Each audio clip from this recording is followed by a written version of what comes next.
Pada kesempatan ini kita akan membahas tentang lanjutan dari apa yang kita bahas sebelumnya.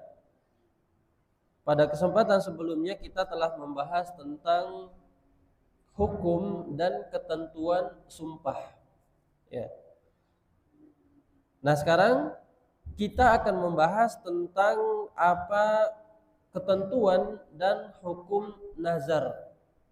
Ya, karena sebab nazar dan sumpah ini kafaratnya sama, tapi ketentuannya beda. Ya. Maka ada beberapa ketentuan yang berkaitan dengan nazar yang harus kita ikuti supaya kita tidak terjerumus ke dalam dosa nazar. Karena mungkin kita anggap nazar itu boleh-boleh saja untuk dilakukan. Ya. Apakah semua nazar diperbolehkan? Nah, tentu dia memiliki aturan dan kriteria khusus yang dijelaskan oleh para ulama. Sehingga tidak semua apa yang kita nazarkan itu boleh untuk dilakukan. Nah, pertama, kita terlebih dahulu mengenal apa sih pengertian daripada nazar itu. Nazar itu disebutkan oleh para ulama secara bahasa dia bermakna al-ijab. Apa itu al-ijab? Mewajibkan.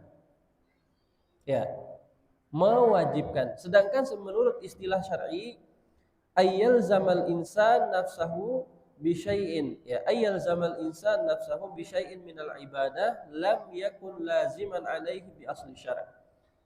Ya, adalah seseorang mewajibkan dirinya terhadap suatu ibadah, ya. Dia mewajibkan dirinya dari suatu ibadah yang tidak pernah diwajibkan atas dia sebelumnya. Ini makna daripada nazar. Dia mewajibkan dirinya sendiri dari ibadah yang tidak pernah diwajibkan sebelumnya. Artinya dengan ucapan nazarnya itu sesuatu yang tadinya boleh-boleh saja dilakukan atau yang tadi hukumnya sunnah itu berubah menjadi wajib baginya. Ya, jadi seseorang yang mewajibkan dirinya dengan suatu ibadah yang tidak diwajibkan bagi dia sebelumnya, itu yang dimaksud dengan nazar. Jadi dengan ucapannya dia sesuatu yang tadinya boleh dilakukan, ya, tidak hukumnya wajib, tidak juga diperintahkan, boleh-boleh saja dilakukan, tapi karena ucapan dia menazarkan dengan sesuatu itu, maka sesuatu yang dia nazarkan itu berubah menjadi wajib. Contoh misalnya sedekah. Sedekah wajib apa tidak? Tidak wajib sedekah itu. Hukumnya sebatas sunnah. Kalau kita kerjakan kita mendapat pahala. Tapi kalau kita bernazar untuk sedekah misalnya, saya bernazar untuk mensedekahkan 1 juta di masjid A misalnya. Ini kan ucapannya yang mengandung makna nazar. Saya berjanji untuk mensedekahkan harta saya 1 juta ke masjid A. Yang tadinya sedekah itu hukumnya sunnah asalnya, tapi karena ucapan dia menazarkan dengan sesuatu itu, maka berubah hukumnya menjadi wajib. Wajib bagi dia untuk menunaikan nazarnya tersebut. Ya. Lalu bagaimana dengan kalau nanti dia tidak mampu menunaikannya? Nah, nanti akan ada ketentuan yang lain. Ya. Nah, itu hukum dasar bahwasanya nazar itu secara istilah syar'i mewajibkan sesuatu yang tidak pernah diwajibkan untuk dia sebelumnya, tapi dengan ucapannya itu sesuatu itu menjadi wajib. Ya. Kemudian nazar ini jemaah yang dimuliakan Allah itu terbagi menjadi 2. Ya. Dilihat dari segi penggunaannya, nazar ini dia terbagi menjadi 2. Ya. Dilihat dari segi penggunaannya, nazar itu terbagi menjadi 2. Penggunaan yang pertama namanya nazar mutlak. Apa yang dimaksud dengan nazar mutlak?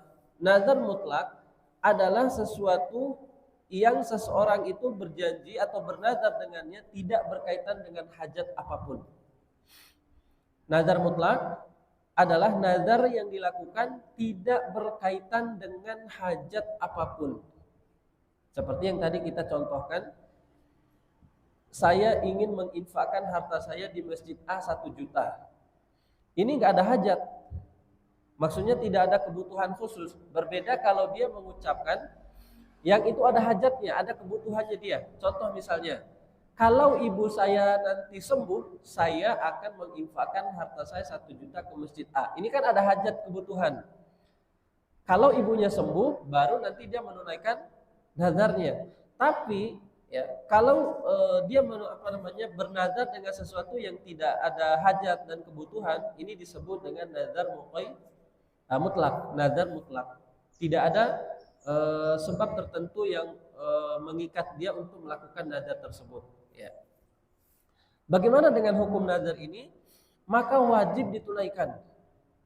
Wajib ditunaikan. Sebagaimana ada seorang sahabat yang datang kepada Nabi Shallallahu Alaihi Wasallam, ya, yang bernama Thabit ibnu Dhahhak.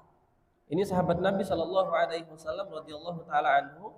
Beliau berkata, nazara rajulun ayyanhara ibilan bibawana. Ada seorang laki-laki yang datang kepada Nabi Shallallahu Alaihi Wasallam, lalu dia meminta izin kepada Nabi untuk menyembelih hewan yang bernama bawana di tempat yang bernama Buwana. Jadi di daerah Jazirah Arab itu ada satu tempat yang namanya Bawana. Lalu dia meminta izin kepada Rasul untuk menyembelih hewan di situ. Menyembelih ibadah apa bukan? Ibadah. Menyembelih itu adalah ibadah, maka harus diserahkan kepada Allah Subhanahu wa taala. Maka Nabi Shallallahu alaihi wasallam bertanya nih kepada laki-laki ini, kata Rasul Shallallahu alaihi wasallam, hal kana fiha wathanun min awsanil jahiliyah yu'bad? Apakah di tempat ini terdapat berhala-berhala yang disembah? Jadi Nabi tanya dulu nih, karena ini ibadah nggak boleh dilaksanakan di tempat yang ada ritual khususnya. Jadi nggak boleh melaksanakan suatu ibadah di tempat yang ada ritual khusus bagi orang yang non muslim atau orang apapun itu yang di situ ada ibadahnya mereka, ada perayaannya mereka, itu tidak boleh seseorang menunaikan ibadah di situ.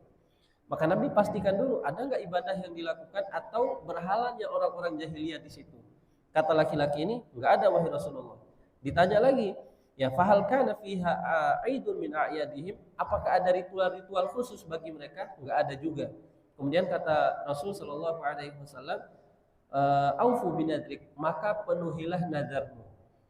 Nah, ini seorang laki-laki diperintahkan oleh Rasul untuk menunaikan nazarnya tersebut yang tadi tidak ada sebab apapun. Ya, tidak ada sebab yang mengharuskan dia untuk melakukan nazar tersebut, hanya sekedar keinginannya dia. Maka kalau kita bernazar seperti ini, maka wajib untuk ditunaikan. Ya, terlepas nanti dia tidak mampu dan lain sebagainya, nanti akan ada ketentuan khusus. Tapi hukum asalnya nazar yang seperti ini wajib ditunaikan, yang nggak ada sebab apapun. Ya, makanya tadi kita contohkan yang ada sebab itu, misalnya kalau seseorang mengatakan, kalau ayah saya sembuh dari sakit, nanti saya akan menginfakkan harta saya di masjid A. Nah, ini kan ada sebab nih, kalau ayahnya sembuh. Nah, ada juga yang bentuknya tidak ada sebab seperti tadi, saya akan menyedekahkan harta saya 1 juta di masjid A. Ini nggak ada sebab apapun. Jadi dia hanya berkeinginan untuk menginfakkan hartanya. Maka wajib ditunaikan. Nah, ini bentuknya yang pertama, yaitu nazar mutlak yang tidak ada sebab apapun. Kemudian yang kedua adalah nazar muqayyad. Nazar yang diikat dengan hajat. Nah, itu yang tadi kebalikan dari yang pertama. Nazar yang diikat dengan yang diikat dengan hajat atau kebutuhan. Kalau anak saya lulus kuliah, saya akan menghajikan 1 orang misalnya. Nah, ini kan ada sebab. Kalau anaknya lulus. Kalau saya sembuh dari penyakit saya akan menyekolahkan anak yatim misalnya. Ini contoh. Maka kalau dia sembuh dari penyakit, nazar itu nanti akan jatuh pada saat dia sembuh. Tapi kalau dia nggak sembuh, berarti nggak ada kewajiban dia untuk menunaikan nazar tersebut. Nah, ini yang dimaksud dengan nazar muqayyad. Nah, bagaimana hukumnya nazar muqayyad ini? Makruh diucapkan, tapi untuk menunaikannya wajib. Bagaimana maksudnya? Makruh untuk diucapkan itu adalah dibenci. Sebab dalam hadis Nabi Shallallahu alaihi wasallam dikatakan bahwasanya nazar muqayyad ini, orang yang bernazar untuk melakukan ibadah dengan sebab Ya, orang yang ingin menazarkan dirinya untuk melakukan suatu ibadah dengan sebab, ini hakikatnya orang yang pelit kata Rasul. Makanya kata Nabi Shallallahu Alaihi Wasallam, innahu la ya'ti bi khair. Sesungguhnya orang yang bernazar untuk melakukan ibadah dengan suatu sebab itu tidak akan mendatangkan kebaikan sedikit pun. Bahkan kata Nabi, wa innahu yastakhriju minal bakhil. Akan tetapi sesungguhnya nazar yang bentuknya muqayyad ini mengeluarkan harta dari orang-orang yang bakhil saja. Jadi dia mau ibadah kalau nanti keinginannya dipenuhi saja. Maka dia dimakruhkan dalam syariat. Kapan dia mau ibadah? Tunggu dulu keinginannya dipenuhi Allah baru dia mau melakukan ibadah. Nah, ini namanya pelit dia. Kenapa dia tidak ibadah dulu? Nanti setelah dia ibadah, doa kepada Allah baru nanti kebutuhannya, kemudian hajatnya dipenuhi baru nanti dia bersedekah dan lain sebagainya. Nah, ini hukum asalnya daripada nazar muqayyad dimakruhkan untuk dilakukan. Ya, dimakruhkan atau dibenci untuk dilakukan.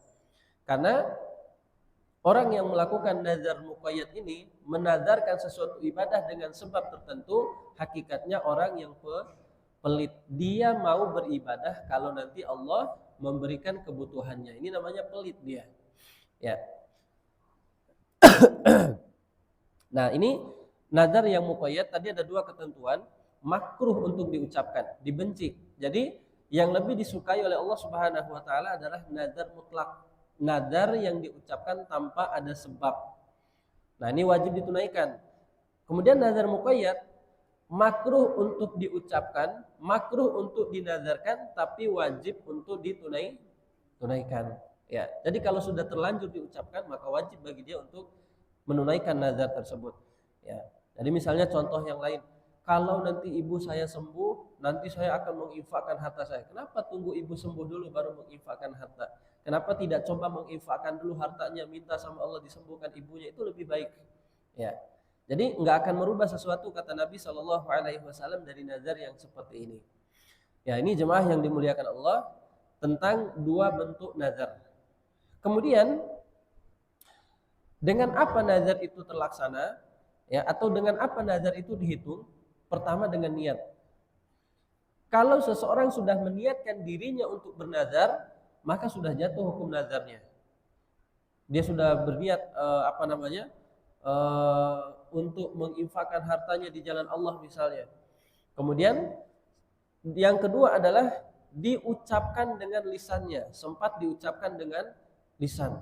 Setelah dia berniat lalu diucapkan dengan lisannya, sempat terbetik di lisannya, saya akan berinfak di jalan Allah 100 juta misalnya. Maka itu sudah jatuh nazar. Ya, itu sudah jatuh sebagai nazar. Ya, nanti misalnya jatuhnya ke nazar mutlak, maka wajib bagi dia untuk menunaikannya. Kalau sewaktu-waktu nanti misalnya dia tidak mampu untuk menunaikan daripada nazar tersebut, maka jatuhlah ketentuan nanti bayar kafaratnya. Kafaratnya adalah seperti kafarat sumpah. Ya, sebagaimana sudah kita bahas sebelumnya, kafarat sumpah itu ada 3. Pertama, dia memberi makan 10 orang miskin. Kalau nggak mampu beri pakaian 10 orang miskin. Kemudian bebaskan budak. Kalau nggak mampu puasa 3 hari berturut-turut. Ya, atau lebih baiknya berturut-turut. Kalau tidak mampu berturut-turut bisa dilakukan selang-seling seperti itu. Nah, itu ketentuan nazar. Jadi kalau dia sudah meniatkan untuk melakukan sesuatu itu dan sempat terbetik dalam lisannya, maka itu sudah masuk daripada ketentuan nazar. Ya. Apalagi diniatkan dengan sungguh-sungguh, kemudian diucapkan dengan lisannya, maka ini harus ditunaikan. Walaupun nggak ada orang yang mendengar. Karena ini adalah hukum antara kita dengan Allah. Makanya Allah Subhanahu wa taala mengatakan dalam surat Al-Baqarah, kata Allah Subhanahu wa taala, "Wa ma anfaqtum min nafaqatin", apapun yang kalian infakkan dari harta kalian, au nazartum min nadrin, atau yang kalian inginkan nazar dengan nazar kalian, fa innallaha ya'lamu, sesungguhnya Allah Subhanahu wa taala mengetahuinya. Apa yang kita niatkan, apa yang kita inginkan dari nazar tersebut, walaupun di situ tidak ada orang yang mendengarnya, maka jatuh daripada hukum nazar, gitu. Baik, kemudian jemaah yang dimuliakan Allah Subhanahu wa taala, jika ditinjau dari hukuman atau konsekuensi nazar itu terbagi menjadi 3. Kalau tadi yang 2 itu adalah bentuk nazar, 2 bentuk nazar. Tapi jika dilihat dari konsekuensi dan hukumannya atau ganjarannya dari Allah Subhanahu wa taala, nazar itu terbagi menjadi 3. Yang pertama, bernazar untuk melakukan ketaatan. Ya. Ada seseorang yang bernazar untuk melakukan ketaatan. Saya nanti akan beribadah begini, saya nanti akan beribadah begitu. Jadi semua ibadah yang bentuknya ketaatan, lalu dia menazarkan dengan ibadah tersebut, ya maka ini hukumnya wajib untuk ditunaikan. Ya, hukumnya wajib untuk ditunaikan. Seperti yang tadi kita sebutkan, sedekah adalah ibadah. Kalau dia bernazar dengan sedekah tersebut, saya akan sedekah 500 miliar misalnya, maka wajib untuk dia tunaikan. Ya 500 miliar berapa koper itu? Ya ini contoh saja. Ya, jadi kalau dia bernazar dengan suatu yang mengandung ibadah, maka wajib untuk dia tunaikan. Ini yang pertama. Kemudian yang kedua, jemaah yang dimuliakan Allah, nazar untuk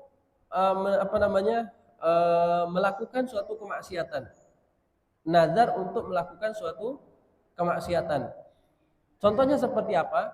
Dia bernazar, saya berjanji atau saya bernazar atau saya berjanji untuk membunuh dia nanti 3 hari lagi.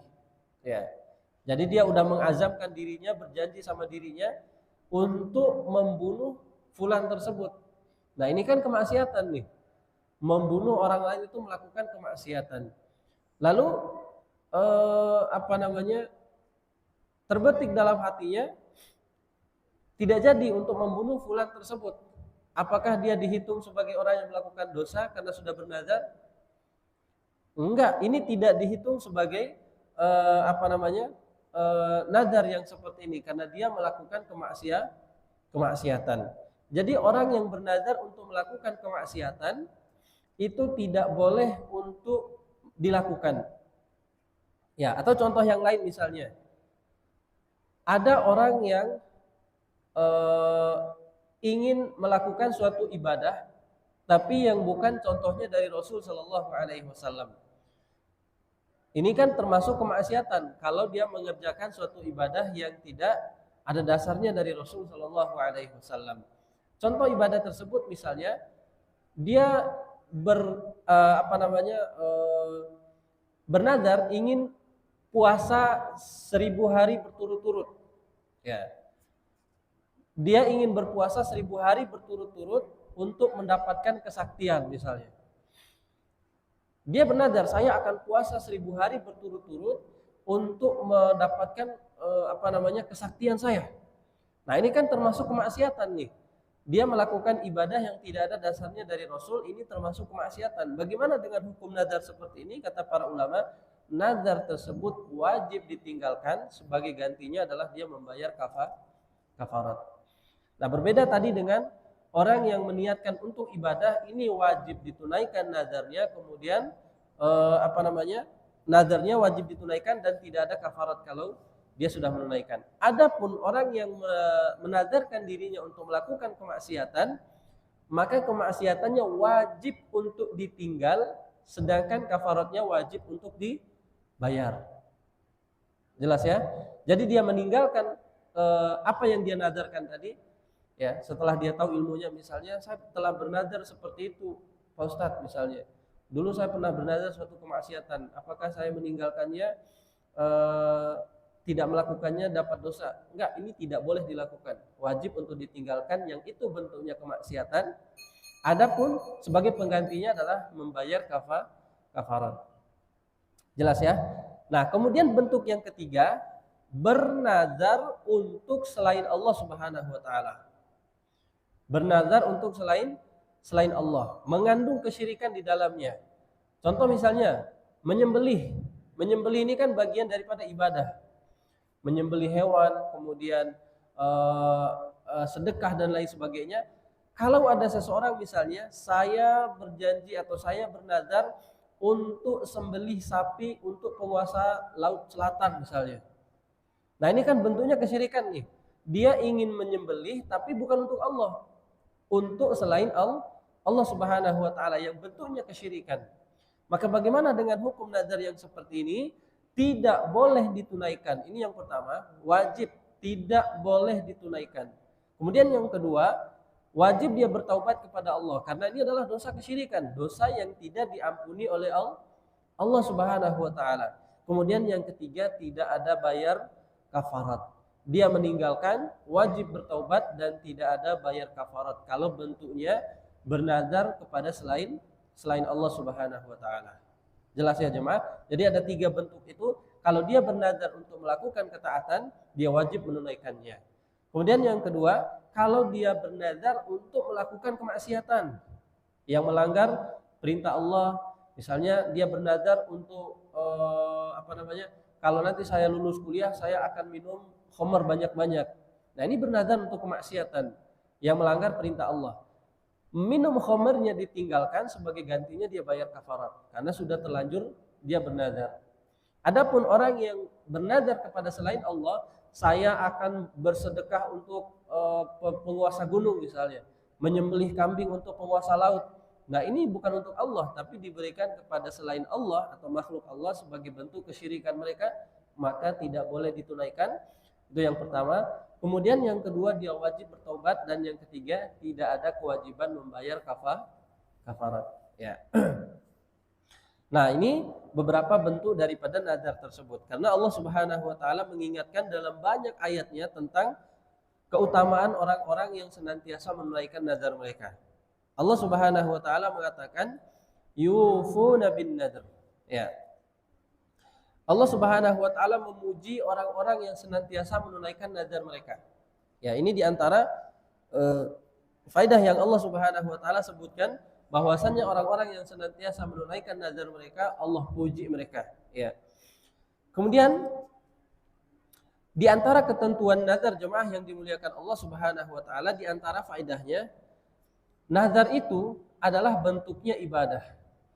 Nazar ini adalah bentuknya ibadah, dan ibadah tidak boleh diserahkan kepada selain Allah. Ini kata kuncinya nazar tersebut. Makanya tadi kita sebutkan pembagian nazar jika dilihat dari konsekuensinya, kalau itu bentuknya kesyirikan tidak boleh ditunaikan, wajib bertaubat dan tidak boleh membayar kafarat karena ini bentuknya kesyirikan. Tapi kalau bentuknya kemaksiatan, tinggal kita golongkan ini kemaksiatan. Misalnya seperti minum khamr, kemudian memakan makanan yang haram dan lain sebagainya, yang itu bentuknya kemaksiatan, kemudian dia bernazar misalnya, ya maka ini tidak boleh dia tunaikan tapi dibayar dengan kafarat. Adapun yang bentuknya ketaatan, yang tadi ibadah, maka wajib dia tunaikan. Kalau dia tidak menunaikannya dia berdosa, maka kalau dia tidak mampu maka cukup bayar dengan kafaratnya. Ya. Kemudian jemaah yang dimuliakan Allah Subhanahu wa taala, ketentuan yang berikutnya, karena nazar ini adalah ibadah, maka diserahkan kepada selain Allah. Tadi poin yang pertama. Kemudian yang kedua, wajib menunaikannya jika itu adalah ketaatan. Ini ketentuannya. Wajib menunaikannya jika itu adalah bentuknya ibadah. Kalau bukan bentuknya ibadah, seperti kemaksiatan, maka tidak boleh ditunaikan, tapi dibantu atau diganti dengan membayar kafarat. Yang terjadi di negeri kita misalnya seperti ini. Nabi SAW pernah bersabda, la tashuddur rihal illa ila thalathati masajid. Tidak boleh melakukan perjalanan untuk melakukan ibadah kecuali dengan 3 masjid. Nah, ini Nabi SAW telah memberikan contoh atau tuntunan bahwasanya melakukan perjalanan ibadah itu tidak boleh dilakukan kecuali apa? Kepada tiga masjid.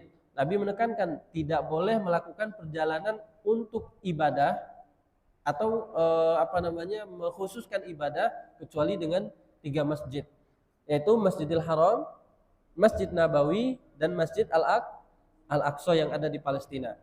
Jadi kalau misalnya kita udah bernazar, saya bernazar untuk melakukan ibadah di Masjidil Haram, maka ini adalah ketaatan. Karena apa? Karena ada perintahnya dari Rasul Shallallahu Alaihi Wasallam.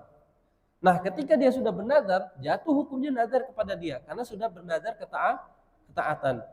Terlepas nanti misalnya lambat laun kok belum ada rezeki, nggak mampu untuk melakukan perjalanan untuk menunaikan nazarnya, ya, maka ini di luar daripada kemampuan dia, maka menggantinya dengan apa? Menggantinya dengan kafarat tadi. Pilihannya ada 3. 1, kafaratnya adalah memberi makan 10 orang miskin sesuai dengan apa yang dia makan sehari-hari. Kalau nggak mampu beri makan 10 orang miskin, maka dia membelikan pakaian pada 10 orang miskin tadi, au kiswatuhum. Kemudian yang ketiga, au tahriru raqabah, yaitu apa? Membebaskan budak.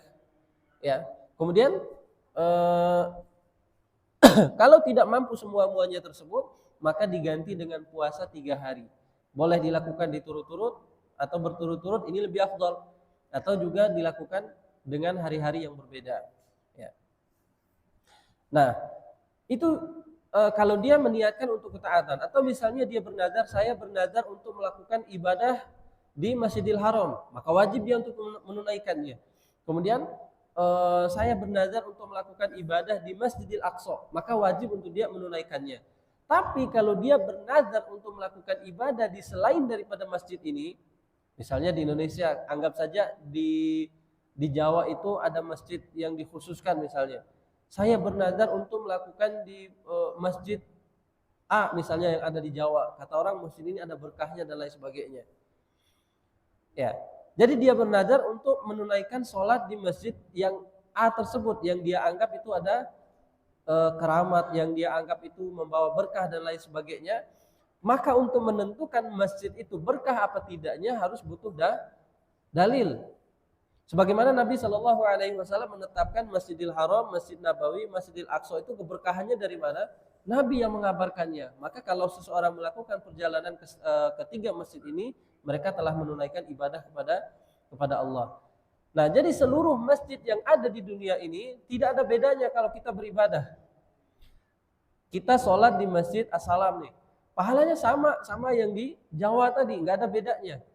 Kecuali 3 masjid ini memang Allah khususkan. Siapa yang sholat di masjid Nabawi sama seperti dia 1000 sholat di masjid yang lain. Subhanallah, 1 kali sholat di Masjid Nabawi sama seperti 1000 kali sholat di masjid yang lain.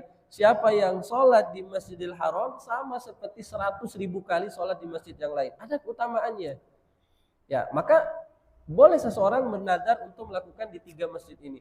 Adapun di masjid-masjid yang lainnya, untuk menentukan dia berkah apa tidaknya itu harus butuh dalil. Ya, jadi sholat di As-Salam sama pahalanya seperti sholat yang di masjid Jawa misalnya, sama seperti sholat di masjid yang ada di Bima, sama seperti sholat di masjid yang ada di Padang. Karena nggak ada keterangan dia memberikan berkah apa tidak. Maka kalau seseorang bernazar untuk melakukan sholat atau ibadah di masjid selain daripada 3 masjid ini, itu jatuhnya hukumnya kemaksiatan. Maka kalau jatuh daripada hukumnya kemaksiatan, yang itu melanggar perintah Rasul atau contoh dari Rasul, maka nazarnya tidak boleh ditunaikan, tapi wajib dibayar kafaratnya. Jelas ya? Nah, jangan sampai dia paksakan dirinya. Kalau dia udah berjanji, ya, misalnya dia sudah berjanji, saya akan sholat misalnya di masjid Syekh ini yang ada berkahnya. Nah, ini menentukan berkahnya ini harus ada dalil, baik itu dari Al-Quran atau contohnya dari Rasul Shallallahu Alaihi Wasallam. Karena manusia tidak bisa menganggap suatu benda itu berkah, sama seperti contohnya batu. Batu itu sesuatu benda.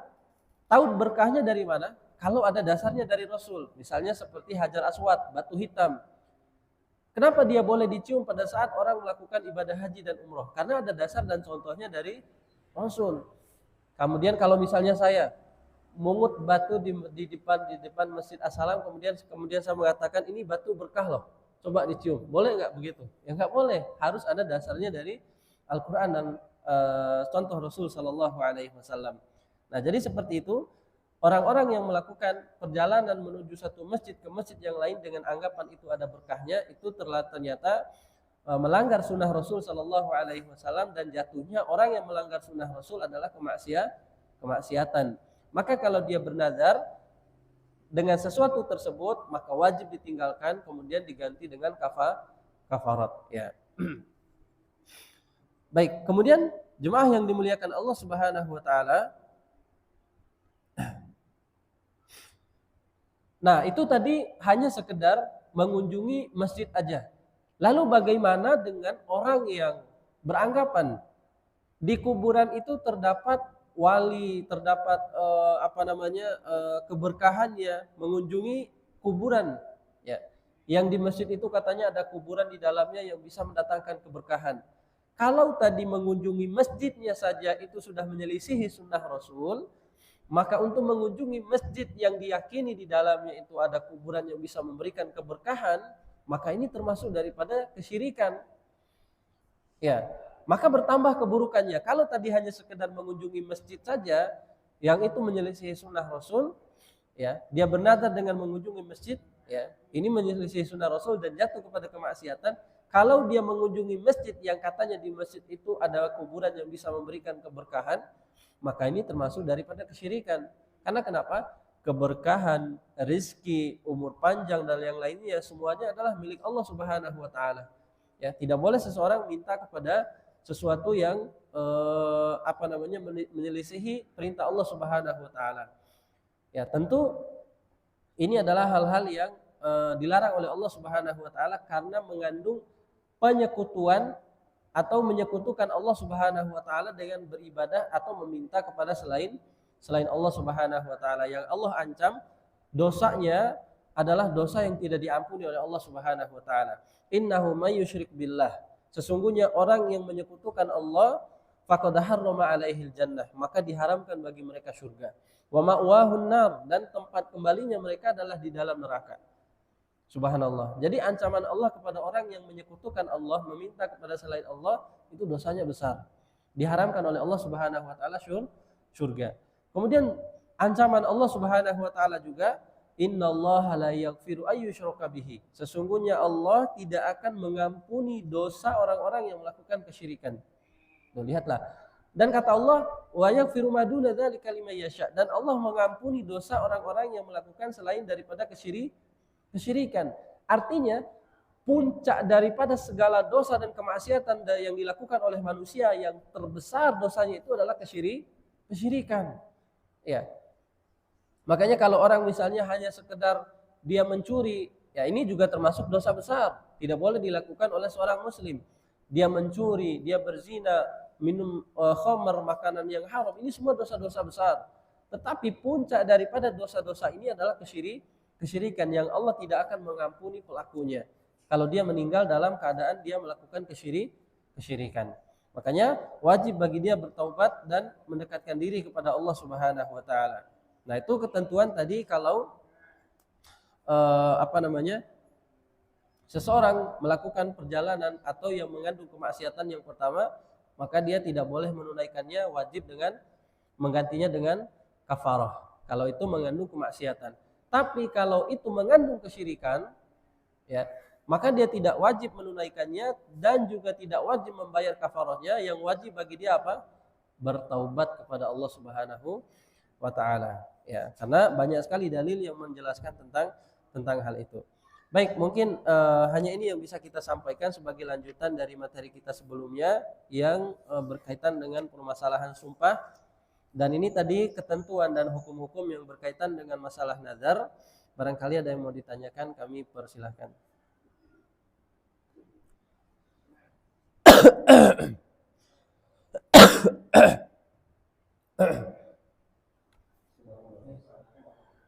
Waalaikumsalam. Ya.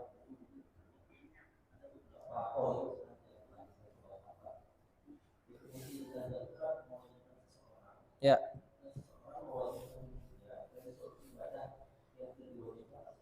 Ya.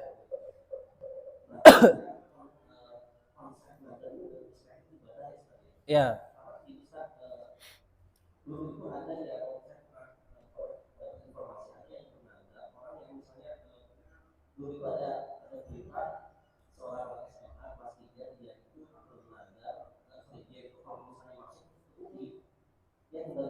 Hmm.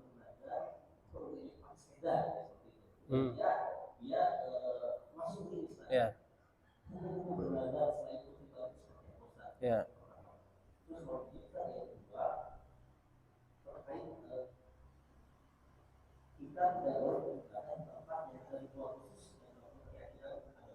Ya.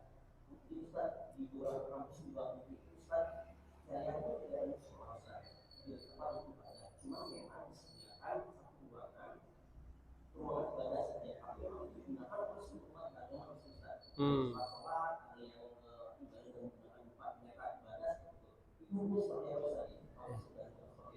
Ya. Baik. Masya Allah, pertanyaan yang bagus. Bernazar dengan sesuatu hal yang dibolehkan. Ya, kalau bersepeda itu kan nggak haram, nggak juga sunnah. Artinya sesuatu hal yang dibolehkan saja. Orang yang bersepeda itu dia nggak dapat pahala juga nggak dapat dosa. Artinya sesuatu yang dibolehkan saja untuk dilakukan. Nah, kalau dia bernazar dengan sesuatu hal yang dibolehkan, maka kembali kepada hukum asalnya tersebut. Kalau dia ingin menunaikan nazarnya, karena menunaikan nazar itu adalah hukumnya wajib tadi. Kalau dia itu bentuknya ibadah dan bentuknya ketaatan. Kemudian kalau bentuknya kemaksiatan, baru tidak boleh ditunaikan nazarnya, diganti dengan kafarat. Nah, adapun sesuatu yang diperbolehkan dalam keseharian kita, misalnya seperti bersepeda. Kalau saya lulus UI, dia tinggal di Jawa, nanti saya akan bersepeda dari Jawa ke UI misalnya. Kita lihat apakah ini memberatkan dia. Kalau memberatkan, syariat tidak memperbolehkan. Karena kenapa? Tidak boleh seseorang itu memberatkan dirinya. Ya. Dalam syariat itu disebutkan bahwasanya yang lebih mudah lebih dikedepankan daripada sesuatu hal yang sulit. Ya. Jadi kalau bahasanya orang sekarang itu, kalau ada yang mudah kenapa dipersulit, kan begitu. Nah, itu hukum, sebenarnya itu hukum bagian daripada usul fiqh. Jadi kalau dia misalnya bersepeda dari Jawa ke Jakarta itu memberatkan dia, maka tidak boleh ditunaikan. Gitu. Makanya kenapa adanya syariat mengqashar sholat dalam safar itu, karena untuk memudahkan orang-orang yang melakukan perjalanan. Jadi tidak memaksakan diri untuk melakukan sesuatu itu yang itu hanya boleh-boleh saja. Berarti kalau misalnya tidak dia tunaikan, ini berat bagi saya ini. Apalagi ini suatu hal yang hanya sekedar dibolehkan. Bersepeda itu hanya suatu hal yang dibolehkan, bukan bagian daripada ibadah. Maka dia tinggalkan kalau dia memberatkan, ya. Dan itu saya rasa sangat berat sekali. Bersepeda dari Jawa ke Jakarta itu butuh tenaga yang kuat. Kemudian di jalan harus istirahat di mana tempat dia, ya sangat memberatkan istilahnya. Nah, maka dia tinggalkan yang memberatkan tersebut, kemudian dia ganti dengan kafarat. Dia bayar kafaratnya dengan memberi 10 makan orang miskin, kalau nggak mampu beri pakaian, membebaskan budak, kalau nggak mampu juga puasa 3 hari. Itu hal-hal yang diperbolehkan. Adapun hal-hal yang diwajibkan seperti tadi, kalau dia bernazar untuk melakukan suatu ibadah, maka dia paksa dulu dirinya untuk menunaikan ibadah tersebut. Sampai nanti ujungnya dia lihat ini nggak memungkinkan saya. Misalnya dia bernazar untuk menyedekahkan harta 1 juta, tapi dalam hidupnya nggak pernah dia memiliki uang 1 juta gitu. Tapi dia paksa supaya bisa menunaikan nazar tersebut. Karena ini merupakan hal yang wajib, dia paksa dulu untuk berusaha menunaikan nazarnya. Sehingga nanti ujungnya mentok dia nggak punya uang 1 juta. Maka dimudahkanlah bagi dia, kasih makan 10 orang miskin, nggak mampu juga karena nggak punya uang, beli pakaian nggak punya uang juga, bebaskan budak apalagi, maka diganti puasa dia 3 hari, begitu. Nah, jadi kalau dalam masalah ibadah dia paksa dulu untuk menunaikan sampai nanti dia melihat jalan nggak mampu saya menunaikan, maka dibayar kafaratnya. Adapun hal yang mubah, dia lihat ini memberatkan apa tidak. Kalau memberatkan dia tinggalkan, kemudian diganti dengan kafaratnya. Adapun kemaksiatan, pilihan awalnya adalah dia membayar kafarat dan meninggalkan apa yang dinazarkannya dengan kemaksiatan tersebut. Kemudian yang kedua tadi pertanyaannya apa? Kalau ada tempat ibadah yang disediakan misalnya oleh suatu tempat yang itu bukan hanya tempat ibadah khusus untuk umat muslim. Jadi tempat itu boleh orang Kristen misalnya ibadah di situ. Kemudian boleh orang Hindu ibadah di situ. Boleh orang-orang selain daripada agama-agama itu, semua agama boleh beribadah di situ. maka hukum asalnya tidak boleh dia untuk melakukan ibadah tersebut di tempat yang terdapat suatu perayaan, bahkan ibadah yang dilakukan oleh orang-orang non-muslim. Yang misalkan ketika orang-orang non-muslim beribadah di situ, pasti mereka ada salibnya, ada patungnya dan lain sebagainya. Makanya seorang laki-laki yang datang kepada Rasul itu, dia bertanya, "Hai Rasulullah, saya ingin melakukan ibadah di tempat yang bernama Bawanah itu." Lalu Rasul ingin memastikan apakah di dalamnya akan ada di dalam tempat tersebut ada patung-patung yang disembah oleh orang-orang kafir Quraisy? Enggak ada. Kemudian apakah ada perayaan atau ibadah khusus yang mereka lakukan di tempat itu? Enggak ada. Barulah Nabi memperbolehkan dia untuk melakukan ibadahnya di tempat tersebut. Maka tidak boleh kita memaksakan kehendak, cari tempat yang lain. Misalnya kalau di dekat situ, ada masjid di seberang sana, atau agak jauh sedikit, nggak masalah. Atau lebih ahsannya cari tempat yang memang rumah seorang muslim, atau memang tempat-tempat khusus yang disediakan, misalnya di rumah makan mungkin ada musholahnya, itu lebih aman bagi dia.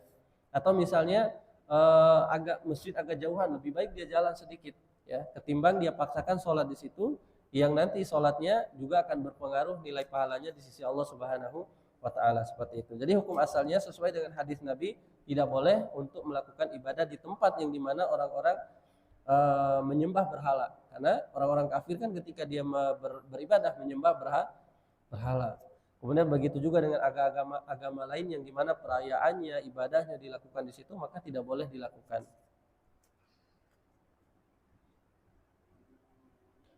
Ya, silakan Pak.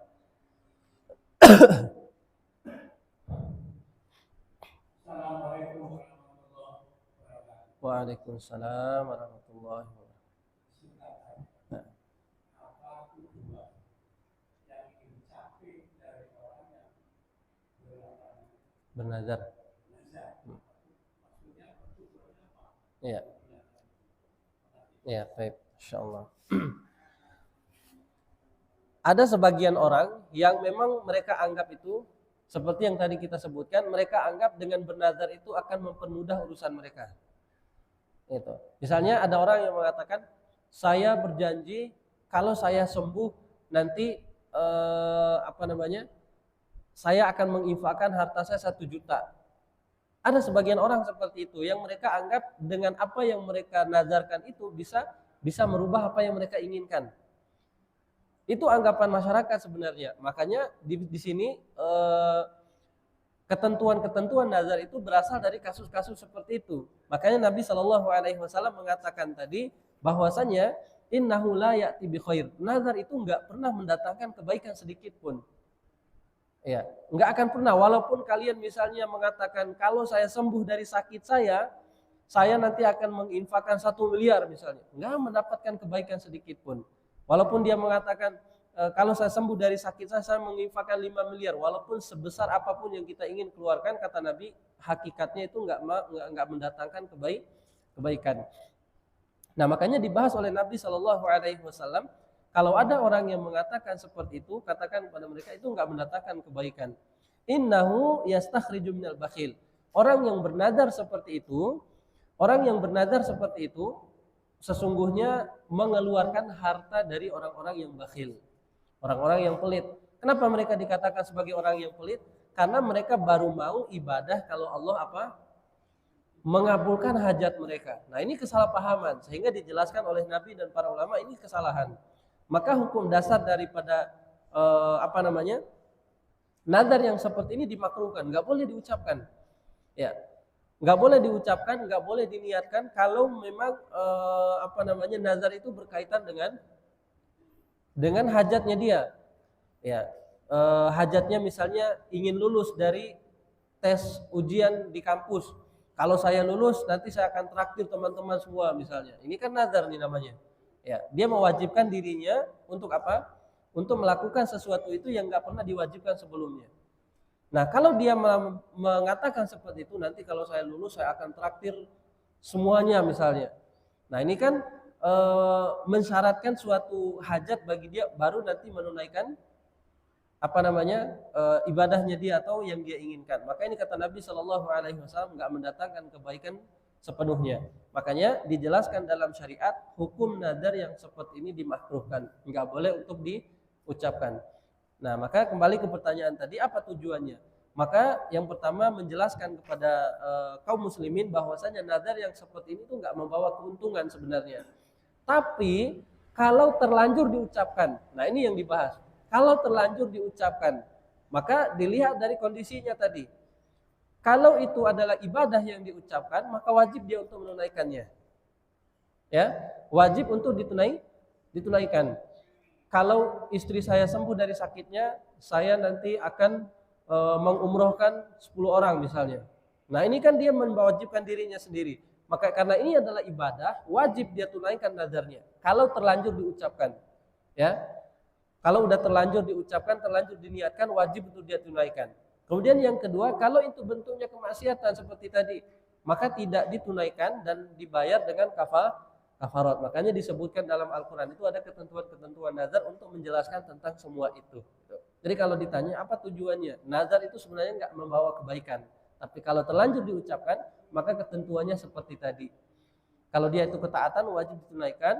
Kalau dia kemaksiatan, ditinggalkan kemaksiatannya tapi dibayar kafarat. Tapi kalau itu mengandung kesyirikan, tidak ditunaikan, tidak dibayar kafarat, wajib bagi dia adalah bertaubat seperti itu. Jadi tidak membawa kebaikan sedikit pun. Ya, kalau sudah jatuh niat itu sebenarnya sudah jatuh juga. Kalau sudah jatuh niatnya untuk melakukan itu juga sudah terhitung. Ya, ucapan itu hanya sebagai penguat. Makanya kata Nabi SAW, innamal a'malu binniyat. Amal itu tergantung daripada niatnya. Kalau kita sudah meniatkan, belum sampai terucap dengan lisannya,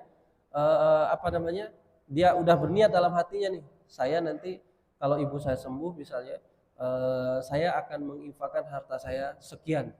Nah, ini dia udah mengatakan dalam dirinya sendiri untuk melakukan hal tersebut, sehingga nanti pada saat dia mengucapkannya itu sebagai penguatnya saja, gitu. Nah, makanya di antara kata para ulama itu seperti Ibnul Qayyim, yang terhitung ketika seseorang melakukan ibadah itu adalah yang terbetik dalam hatinya, yang benar-benar dia niatkan dalam hatinya. Makanya seperti niat ibadah, niat sholat, itu yang terhitung sebagai niat itu bukan yang diucapkan, tapi apa? Yang terbetik dalam hatinya. Tiba-tiba ada orang yang berdiri untuk melaksanakan sholat zuhur, dia baca niat sholat asar, usolli misalnya fardhu sholat al-asr, padahal sholat zuhur, maka tidak dihitung apa yang diucapkan, tapi dihitung apa yang ada dalam hatinya. Nah, itu yang kita bahas kemarin pada saat bab sholat itu tentang masalah niat. Yang dihitung itu adalah apa yang di dalam hatinya. Nah, apalagi kalau dia ucapkan, maka itu sudah jatuh yang namanya hukum nazar tadi. Adapun kalau dia meniatkan, sebenarnya itu hukumnya sudah jatuh. Makanya Allah sebutkan dalam surat Al-Baqarah, apa yang diinfakkan oleh seseorang, wa ma anfaqtum min nafaqatin, apa yang diinfakkan oleh seseorang dari infaknya, wa ma au nadartum min nadrin, dan apa yang kalian niatkan dari nazar-nazar kalian, fa innallaha ya'lamu, sesungguhnya Allah mengetahui. Maka itu adalah tanggungan kita dengan Allah Subhanahu wa taala kalau sudah terlanjur kita niatkan dengan yakin. Baik, ada lagi? Ya. Ya. Kecuali dengan 3 masjid, ya.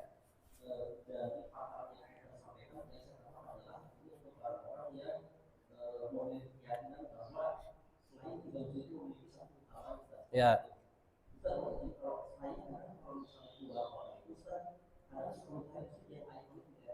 Ya.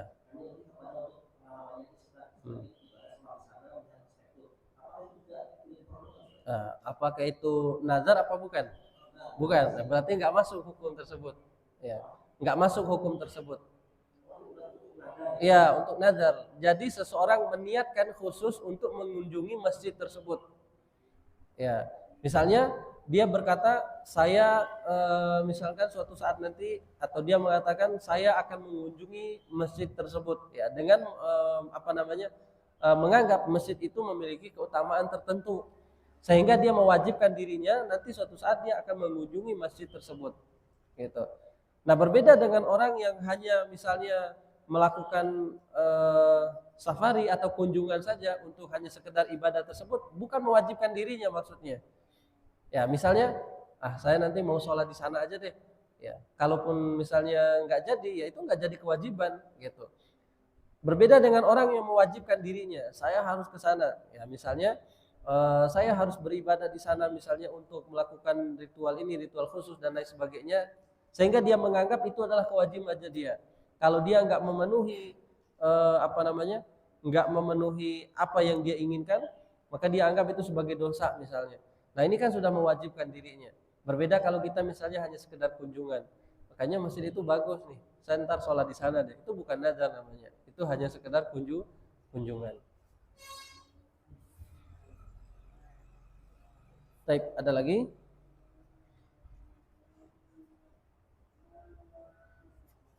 Ya, kalau tidak ada insya Allah kita cukupkan. Nah, hal-hal yang berkaitan dengan nazar ini semoga bisa kita pahami dan bisa kita amalkan.